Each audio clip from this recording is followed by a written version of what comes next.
Imam Ghazali. Kunyah beliau adalah Abu Hamid.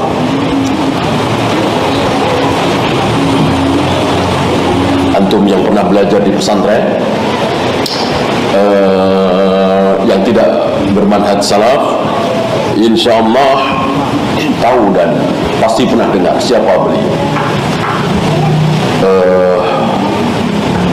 Seolah tidak ada ulama kecuali beliau, atau ulama nomor satu gitu. Padahal beliau sendiri mengaku bid'ati fil hadits musjad, perbendaharaan ilmuku dalam masalah hadis sedikit sekali, sangat sedikit. Ini pengakuan beliau, karena beliau menghabiskan waktu untuk belajar filsafat. Salah satu yang terkena syubhat filsafat adalah Imam Ghazali, Abu Hamid. Dan beliau menyesal di akhir kehidupan beliau, bertaubat ya. Tapi sayang tidak ada kitab beliau yang menjadi saksi. Beda dengan Abu Hasan Al-Asy'ari. Untuk Abu Hasan Al-Asy'ari setidaknya ada kitab atau kutaib ya, tipis yang menjadi saksi bahwa beliau taubat ke manhaj salaf. Adapun Imam Ghazali tidak ada saksi berupa tulisan. Nah, saksinya hanya di akhir kehidupan beliau saat beliau wafat, tidak jauh dari beliau, atau beliau sedang memeluk Sahih Bukhari, Sahih Muslim. Artinya di akhir kehidupan beliau mulai belajar hadis. Tapi yaitu tadi, di akhir kehidupan beliau, tidak dari muda. Dari muda beliau menghabiskan waktu untuk belajar filsafat, dan ini sangat merugikan. Adapun kitab beliau yang sangat terkenal adalah Ihya Ulumuddin, menghidupkan ilmu-ilmu agama. Wa mara'ahu bil ahaditsil batilah. Al-Ghazali memenuhi kitab Ihya Ulumuddin ini dengan hadis-hadis batil. Al-Hafidh Al-Iraqi yang menyempatkan diri untuk meneliti hadis-hadis yang ada di Ihya Ulumuddin, beliau menemukan 1.900 sekian, hampir 2.000 hadis-hadis yang la aslalahu, tidak ada asal usulnya, belum yang dhaif, belum yang maudhu. Ini baru yang la aslalahu, tidak ada asal usulnya. Ya sangat wajar, karena beliau sendiri mengaku tadi bahwa perbendaharaan ilmu hadisku sangat-sangat sedikit. Bahkan saya sempat membaca sedikit, beliau pernah menulis bahwa ketika kita membaca Al-Quran dan tidak ada apa-apa di hati kita, tidak gemetar, tidak khusyuk, tidak menangis gitu. Sementara ketika membaca syair atau mendengarkan syair tentang surga, tentang neraka, tentang Allah, tentang Rasulullah, tentang agama lah ya, lalu kita meneteskan air mata, bergetar hati kita, maka detik itu syair lebih baik dari Al-Quran. Mendengarkan syair itu lebih baik daripada mendengarkan Al-Quran. Membaca syair itu lebih baik dari membaca Al-Quran. Ya, ini berangkat dari mana? Keberanian ucapan ini berangkat dari mana? Dari ra'yu. Karena tidak yakin dengan dalil, tidak yakin dengan sabda Nabi. Barang siapa yang membaca Al-Quran 1 huruf 10 kebaikan. Mana ada membaca syair 1 huruf 10 kebaikan? 5 juga tidak, 1 juga tidak ya. Lebih sikoh dengan ra'yu, dengan kenyataan, dengan hasil. Sabda Nabi seolah dibuang, Bagaimana kita membuang sabda Nabi, tidak yakin dengan sabda Nabi, sementara Nabi mengatakan membaca Al-Quran nggak tahu artinya, nggak tahu maknanya, cuman alif lam mim, sudah 30 kebaikan. Ini dibuang, ini tidak dihiraukan, gara-gara tertarik dengan tangisan tadi.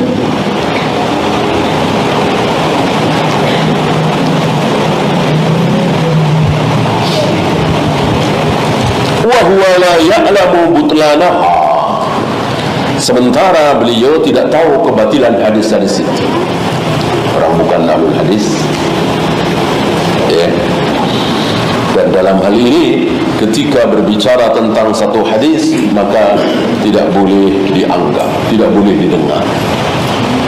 Ya, jangankan beliau, ya, yang jauh, yang dianggap, yang ditulis sebagai ulama-ulama besar, Ibnu Hazm Al-Andalusi, ketika beliau berbicara tentang hadis tidak dianggap.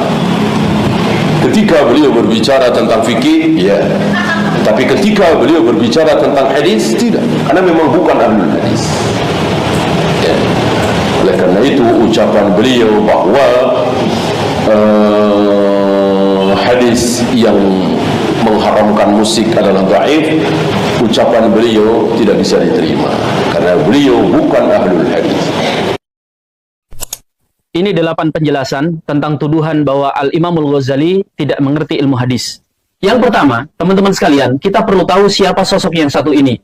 Beliau adalah ulama dengan segudang karya dan jasa untuk kaum muslimin yang tidak ada satupun yang meragukan bagaimana peran beliau untuk dunia Islam. Beliau adalah sedikit ulama yang digelari dengan Hujjatul Islam, sang hujahnya Islam.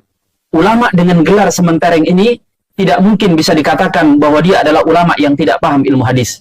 Kalau bicara tuduhan kepada para ulama itu sudah biasa. Bahkan Imam Abu Hanifah itu pernah dikatakan tidak mengerti ilmu hadis dan bahkan tidak menghafal Al-Quran. Jika saling kritik itu dilakukan oleh para alim, maka kita jangan ikut campur. Tetapi apabila pelakunya adalah orang awam yang jahil, kemudian sok dalil, maka kita wajib untuk meluruskannya.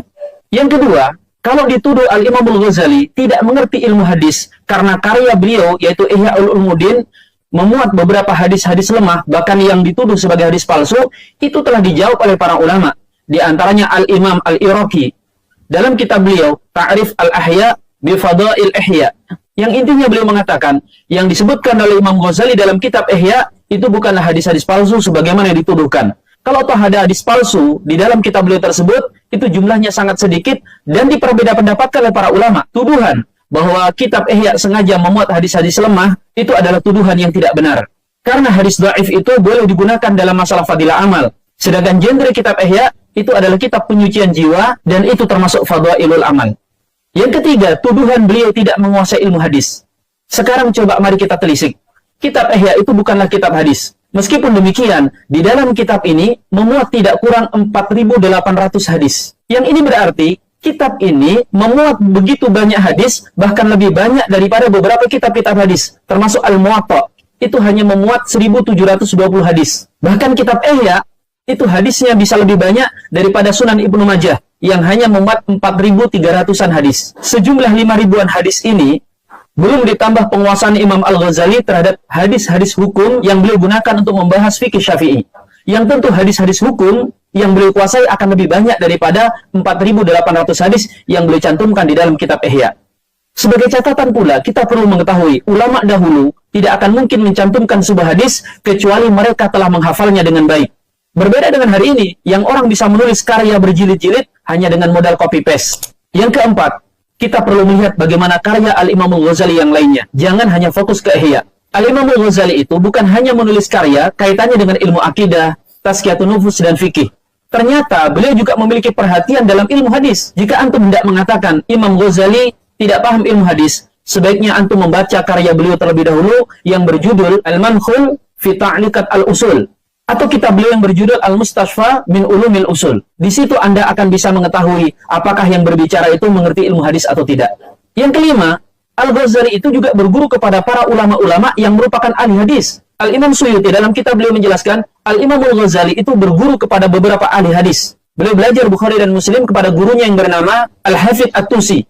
Demikian juga sebuah riwayat menyebutkan kalau beliau belajar Sahih Bukhari itu kepada Imam Abu Sahal Muhammad bin Abdullah Al-Hafsi, dan beliau juga mempelajari Sunan Abu Dawud kepada seorang ulama yang bernama Abu Fath Al-Hakim At-Tusi. Yang keenam, ungkapan beliau bidu'ati fi ilmil hadis misyah, kemampuanku dalam ilmu hadis itu terbatas, itu adalah ungkapan ketawaduan. Jika ungkapan ketawaduan seperti ini kita pahami secara keliru, maka akan banyak ucapan-ucapan dan ungkapan ulama yang lain juga akan kita pahami secara keliru. Seperti Al-Imam Syafi'i ketika beliau mengatakan, uhibbus sholihin walastu minhum. Aku mencintai orang-orang soleh meskipun aku bukan bagian daripada mereka. Apakah dengan ucapan Imam Syafi'i ini akan kita simpulkan kalau Imam Syafi'i adalah orang fasik karena dia sendiri mengakui kalau dia bukan orang soleh? Yang ketujuh, kalau kita hendak mengatakan bahwa kemampuan Imam Al-Ghazali dalam ilmu hadis terbatas, karena antara para ulama itu beda spesialisasi. Kemampuan ilmu hadis beliau itu sedikit, karena dibandingkan dengan raksasa-raksasa keilmuan dalam ilmu hadis. Orang seperti Al-Imam Ibnu Hajar Al-Asqalani, Imam Nawawi, atau mungkin Imam Az-Zahabi, dan lain sebagainya. Tetapi jangan kemudian dipahami kalau beliau tidak mengerti ilmu hadis, apalagi diukur dan ditakar dengan kemampuan orang-orang hari ini. Cobalah antum membaca karya beliau Jawahirul Quran misalnya, atau karya beliau Munkit Minad Dhalal. Kalau antum membaca dua karya ini, antum akan berpikir ulang untuk mengatakan kalau beliau tidak mengerti ilmu hadis. Bahkan kemampuan beliau bisa dikatakan jauh di atas rata-rata para doktor jurusan hadis hari ini. Apalagi seperti kita yang cuma LC, lucu-lucu, langsung ceramah ini.